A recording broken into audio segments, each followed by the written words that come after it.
तो हरियाणा में विधानसभा के चुनाव बेहद नजदीक हैं। ऐसे में कांग्रेस सत्ता में वापसी करने के लिए पुरजोर कोशिशों में जुटी है, लेकिन पार्टी में चल रही नाराजगी को दूर करना भी जरूरी है, क्योंकि कुमारी सैलजा ने नाराज होकर चुनाव प्रचार से ही किनारा कर लिया था।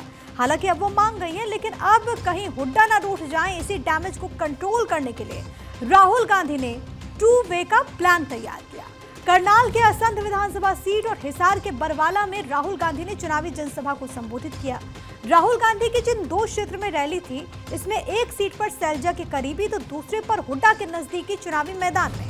इस तरह राहुल गांधी ने हरियाणा में दोनों ही नेताओं के गुटों को साधने के साथ साथ दलित और जाट समुदाय को भी सियासी संदेश देने की स्ट्रैटेजी बनाई। हरियाणा एक साथ लड़ेगा, सबकी सरकार बनेगी, खुशी से बनेगी। चुनाव में कांग्रेस पार्टी स्वीप करने जा रही है, आंधी आ रही है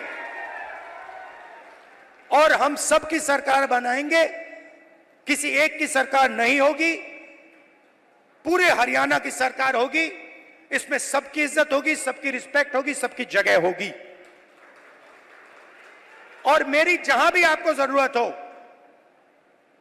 कहीं भी पार्लियामेंट में आपको कुछ उठवाना हो, कुछ कहलाना हो, आप मुझे बस ऑर्डर दीजिए, राहुल जी हरियाणा आपसे ये कहलवाना चाहता है, मैं कह दूंगा वहां पे जाके। तो राहुल की जनसभा के दौरान हरियाणा के चुनावी दंगल में पहली बार कांग्रेस के 2 दिग्गज नेता भूपेंद्र सिंह हुड्डा और कुमारी सैलजा एक साथ मंच पर नजर आए। तस्वीरें देखिए। राहुल के असंध रैली में पहले कुमारी सैलजा और फिर भूपेंद्र सिंह हुड्डा को बोलने का मौका मिला।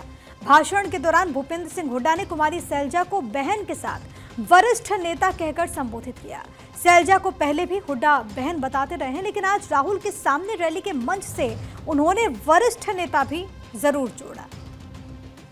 राहुल जी, जब से आपने भारत जोड़ो यात्रा इस जीटी रोड से गई थी और हरियाणा में सब जगह गई थी, एक नया जोश यहाँ के कार्यकर्ताओं में आपने भरा है और स्वयं आप देख रहे हैं कि लोग आज केवल हरियाणा में चुनाव हो रहे हैं, केवल कांग्रेस की ओर देख रहे हैं। किसान हो, मजदूर हो, व्यापारी हो, कर्मचारी हो, शहरी हो, ग्रामीण हो, आज सिर्फ कांग्रेस की ओर और आपके नेतृत्व देख रहा है। मैं आभारी हूं आपका राहुल जी, जिस मजबूती से आप किसान के स्वामीनाथन सीटू की फार्मूला की आवाज उठा रहे हो। तो राहुल की रैली में सैलजा ने करीब 4 मिनट का भाषण दिया। सैलजा का भाषण राहुल पर ही केंद्रित रहा। भाषण की शुरुआत में सैलजा ने सभी नेताओं का अभिवादन किया। इस दौरान उन्होंने राहुल को लोकप्रिय नेता बताया। भूपेंद्र सिंह हुड्डा को महज श्री भूपेंद्र हुड्डा कहकर वो अपने भाषण में आगे बढ़ गए। दोनों ही नेताओं ने यूं तो खुले शब्दों में एक दूसरे पर कोई टिप्पणी नहीं की, लेकिन एक दूसरे का संबोधन जिस तरह किया, उसमें पिछले कुछ वक्त से चली आ रही नाराजगी का अक्स भी जरूर दिखाई दिया, क्योंकि नाराज सैलजा चल रही हैं। ऐसे में हुड्डा खुद वरिष्ठ होने के बावजूद उनके वरिष्ठ नेता बताते हुए यहाँ पर नजर आए थे, जबकि सैलजा ने अन्य नेताओं की तरह ही हुड्डा को संबोधित किया। सैलजा ने अपने भाषण में राहुल गांधी की तारीफ पर ही मुख्य फोकस रखा।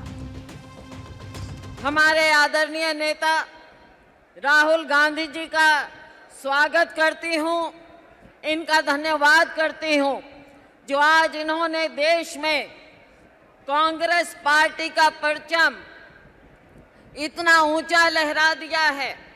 जो बोलते हैं ना कि बार हैज बीन रेज्ड, इतना ऊंचा कर दिया है कि आज इनके सामने कोई और नेता सामने टिक नहीं पा रहा है। सभी लोग आज आप इस इंतजार में हैं और ये इंतजार की घड़ियां खत्म हो रही हैं। 5 तारीख को चुनाव हो रहा है। आप सभी से अपील है कि आपने यही उत्साह उस दिन दिखाना है और हरियाणा में कांग्रेस पार्टी की सरकार लानी है।